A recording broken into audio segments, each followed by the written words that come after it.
A very good morning to all of you. Welcome back to the video lecture of your computer applications with BlueJ. My dear students, this is your lecture number 28 and we were dealing with your chapter number 2, that is your library classes.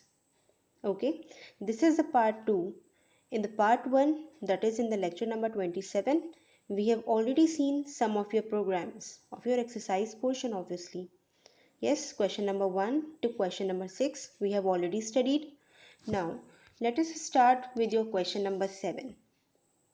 Now, firstly, let us try to understand what this question is all about. Write a program to input a set of 10 numbers.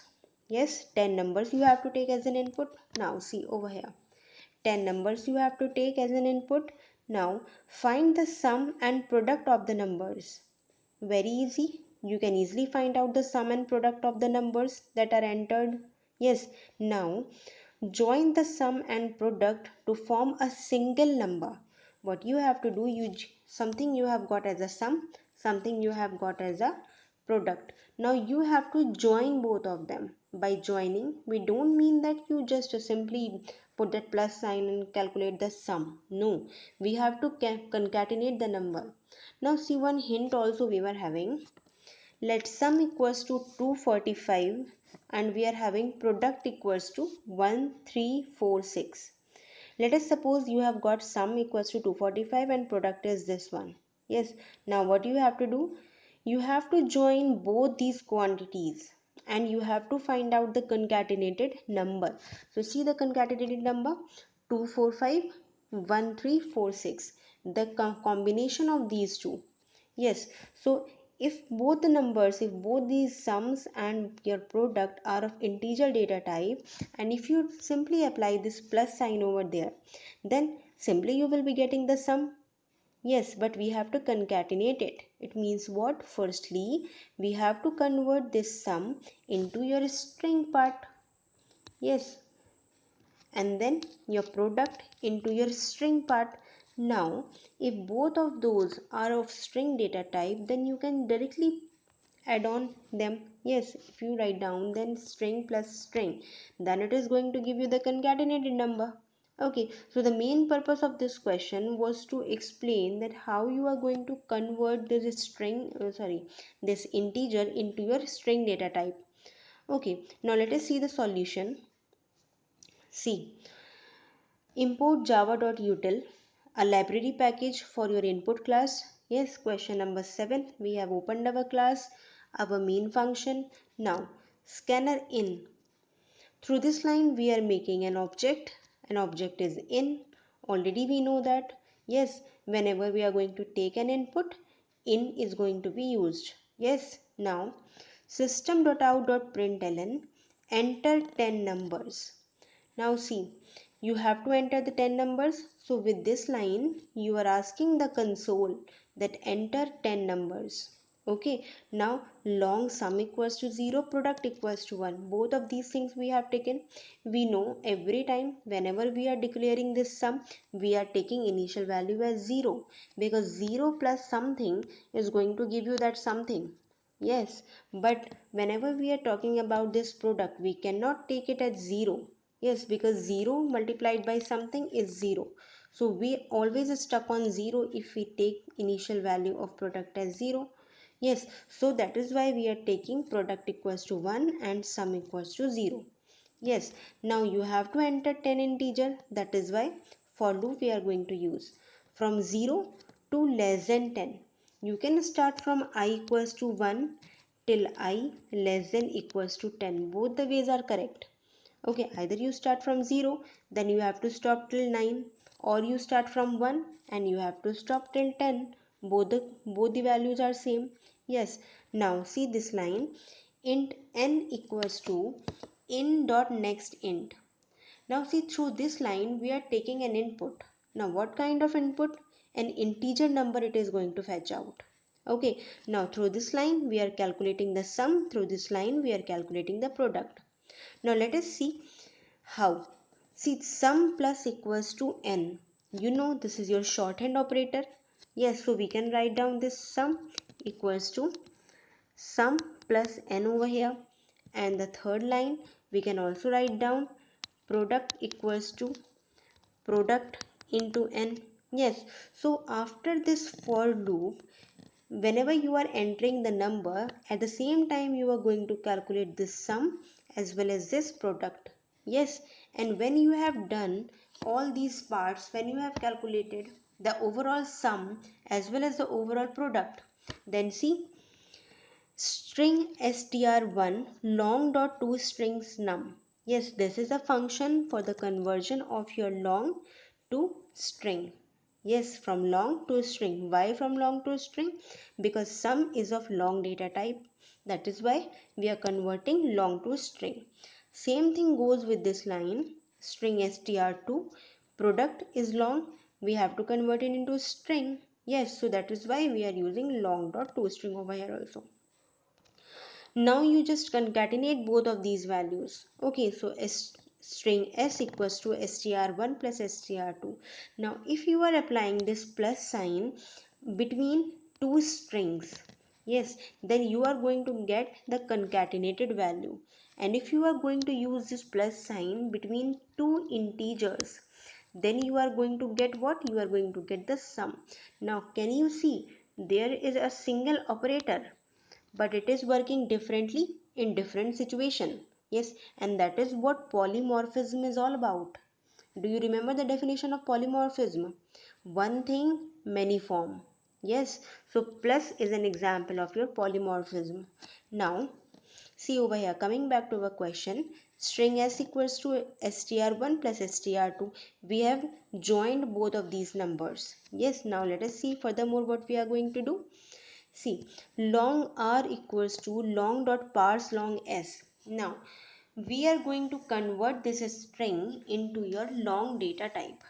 Okay, so that is why we are using this thing. Now, you can also just print it out that s over there also, that is also correct. And you can also just convert it into the long data type, that is also correct. You can go for both the approaches. Okay, and at the last, you just have to print the concatenated number. I hope the question is clear. Moving further with your eighth question. Now see, write a menu driven program. Now, do you know what is a menu driven program? Yes, we have to use the switch case over here. Okay, so menu driven program you have to make to generate uppercase letter from Z to A and lowercase letter from A to Z as per the user's choice. Now see, enter 1 to display uppercase from Z to A. Now remember, Z to A in reverse we are moving. Enter 2 to display lowercase from small a to small z. Simply sequentially we are moving. So at a total, you are going to make two cases. Yes, and one default case also you are going to make. Now let us see the solution. Firstly, we are having java.util. Already know the working is same. It is a library class. Question number 8 is our class name. Public static void main, our main function. Now this line C, scanner SC equals to new scanner. Now we are making SC as an object. Yes, so whenever you are taking an input, just use this SC over there. System.out.println. Now we are going to provide the menu. Okay, so enter 1 to display letters from Z to A. Enter 2 to display letter from A to Z. Yes, now you have shown it over here. So case 1 should point out to this first value and case 2 should point out to this second value. Okay, now you have to find out, you have to take the choice as an input. So that is why we are using enter your choice. Okay, int ch equals to sc dot next int. Over here what it is doing, it is taking your choice as an input. Yes, either you have to enter 1 or you have to enter 2. Yes, and 1 and 2 are of integer data type, that is why int ch. Now we are going to apply our switch case. Now see, switch ch. In ch we have stored our choice. Yes, so that is why ch we are using. Now case 1, remember in case 1 what we have to do, from capital Z to capital A you have to print everything. Yes, so let us start our loop now. Don't forget, the ASCII value of capital A was 65, the ASCII value of capital Z was 90. Okay, so we are going to start from 90. I should be greater than equal to 65 and I minus minus because we are moving in the reverse direction. That is why minus minus we are using. Now, I is an integer. We have to convert it into character. Yes, so through this line we are converting this I into a character and going to be stored in this C. Yes, and every time this C will be printed out on the screen. Now see how. The value of I was 90 for now. So for this line, see, char C equals to char I. Appropriate character it is going to fetch out, that is capital Z. Yes, now this capital Z will be stored in this char C and the same value C is going to be printed out on the screen. So that is why Z you will be getting. Now I minus minus, the value of I will be decremented. Now it becomes what? It becomes 89. So again 89 is greater than 65, condition is true. Again it is going to fetch the value appropriately for 89. It is capital Y. So again capital Y it is going to print it out. Yes, and this procedure will follow until you reach till capital A or 65. Okay, so that is why you are getting Z, Y, X and so on up till capital A. Okay, in case 1, this is only the case 1, and after case 1 we are applying break because we have to come out of this loop. Yes, now see the case number 2. In case 2, what we have to do? Just print out small a to small z. Yes, now remember the ASCII value of small a was 97. ASCII value of small z, this is small z, it is your 122. Yes, so start from 97 until 122 and increment the value by 1 every time. Now convert again this value into your character and just print it out on the screen. The same way case 2 is also be going to be followed. Yes, so this is your case 2 break we are using to come out of the loop. Yes, and in case you have chosen, you have given any other kind of input, then it is going to execute your default case, and default case says what? System.out.println incorrect choice. Okay, so this is how your switch case is working. Question number 8 is complete over here. I hope the code is clear. Moving forward, see the ninth one. Ninth question is write a program to input a letter. Now you have to input a letter. Letter means you have to input a character. Yes, you have to find out what? ASCII code. Find out the ASCII code. It means what? Converted into integer. Yes, now reverse the ASCII code and display the equivalent character. You just have to reverse this ASCII code. Okay, reverse you have to find out and again appropriate character you have to fetch it out. Okay, let us see the sample input we are having. Let us see as a character you have entered Y. Yes, the ASCII code we have to fetch it out. So capital Y's ASCII code is 89. Now reverse this 89. It is going to give you 98. Yes, now appropriately to 98, what is the character? That is your small b. Yes, so this small b is the answer. Got the concept? Now let us see how we are going to solve it. See, import java.util, same thing, class, same thing, public static void main, same, in we have created as an object. Yes, enter a character. This line also we have studied. Yes, in.next caret 0.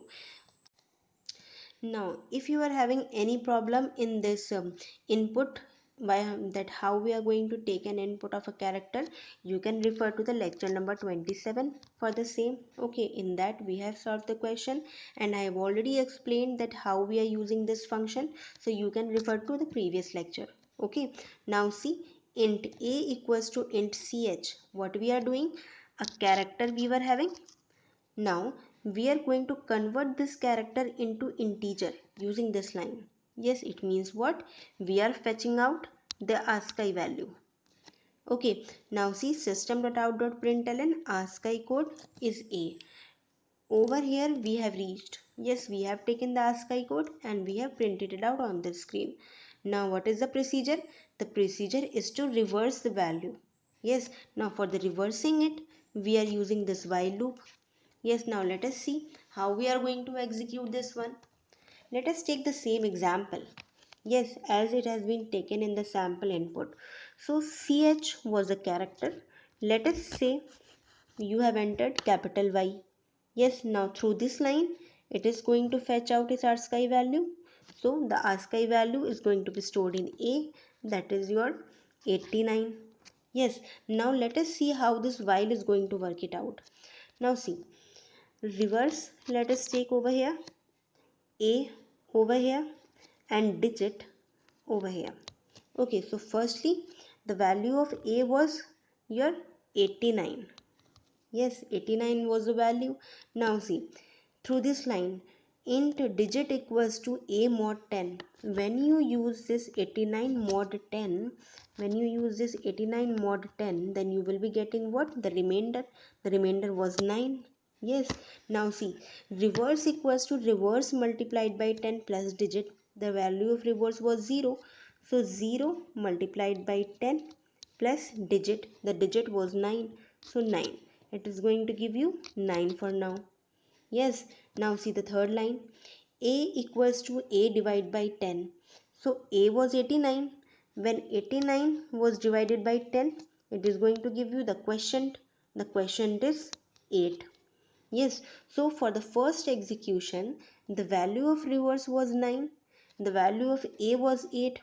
Now see over here. The value of reverse was 9. The value of A was 8. The value of digit was 9. Now see the second execution. The second execution was A greater than 0. Condition is true. Now digit equals to A mod 10. The value of A was 8. So 8 mod 10. Again the remainder. Remainder is 8. Yes. Now see the next line. Reverse multiply by 10 plus digit. The value of reverse was 9. So 9 multiplied by 10 plus digit. The digit value is what? It is 8. So 8 we are going to use it out over here. Now see. 90 plus 8. You will be getting 98 as an answer. Yes, and if you execute this third line, A equals to A divided by 10, then if you do the just 8 divided by 10, then you will be getting the question part. The question is 0. Okay, so for the second execution, the value of reverse was 98. The value of A was 0. The value of digit was 8. Yes, now see the condition A greater than 0. Condition is false because A आपका 0 हो चुका है. Yes, now after the execution of this loop, we are having reverse equals to 98. Yes, now let us see furthermore. Now the reverse code is reverse. Yes, and the equivalent character is char reverse. See, through this line, it is going to fetch out the character, appropriate character which is present at reverse position. Okay, so the character that is present at 98, it is going to print it out on the screen. That is your small b. Okay, so I hope that this question is also clear to you. Now, see the 10th question.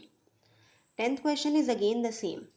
Write a menu driven program to display first 5 uppercase letters, first 5 lowercase letter as per the user's choice. Okay, now see, in the previous value where we were using menu driven program, two cases we were making. One from capital A to capital Z, the second case, sorry, the first case was from capital Z to capital A. The second case was small a to small z. Yes, now what we have to do? First 5 uppercase letter. It means A, B, C, D, E. Okay, for the case 1. For the case 2, last 5 lowercase letter as per the user's choice. The last 5 letters, it means Z, X, Y, such that 5 letters only you have to choose as per the user's choice. Okay, now see, enter 1 to display uppercase letter, enter 2 to display lowercase letter. This was our 10th question. Now let us see the code. import java.util, our library class. Over here we have made a class question number 10. Now this is our main function. This is the line used to take input. Explain many more time. We are making in as an object. Yes. Now menu we are deciding. Enter 1 to display first 5 uppercase letter. Enter 2 to display. Now over here by mistake I have written first. Just cut down, write down last 5 lowercase letters. Okay, system.out.println, enter your choice. Now over here in ch we are taking our choice. Yes, I don't think that need to explain you again and again. Now let us start our switch case for now. So see, switch ch, in ch we were holding the choice, that is why ch we are taking in the bracket. Now see the case 1. In case 1 what we have to do, only first 5 characters we have to print it out. Yes, so it means 65, 66, 67, 68, 69, 1 2 3 4 5. Okay, so start the loop from 65, end your loop till 69, increment every time by 1. Yes, and every time see this line, every time fetch out the appropriate character value and then print it out on the screen. The same thing we are going to do. Yes, in the previous menu driven program also we have done something like this. Over here also we are doing something like this. Okay, first 5 it has asked, so that is why from 65 to 69 we are using. I hope the case 1 is clear. Now see the case 2. For case 2 we are using last 5 characters. Yes, so see, 122 was of small z, 121, 120, 119, 118, 1 2 3 4 5. Okay, so start from 118 and till 122. Yes, and increment it by 1. Again inner portion will be the same. Every time fetch out the appropriate character value and print it out on the screen. Okay, so see, this is the case 1 and this is your case 2. Now if you have entered some other choice, then this default will be executed and it will show you have entered your wrong choice. Okay, so this is about your question number 10. I hope the question is clear to you. Now for this chapter we are left with only one question, that is your 11th part. In 11th question we will see some patterns, and most probably in our next video, that is on Monday, I will upload it. Okay, so in that video we will see that how we are going to solve that kind of pattern programs. So till now you please practice for these questions. Okay, and in case of any doubt you can let me know in the comment section. So this is for this video. Thank you so much.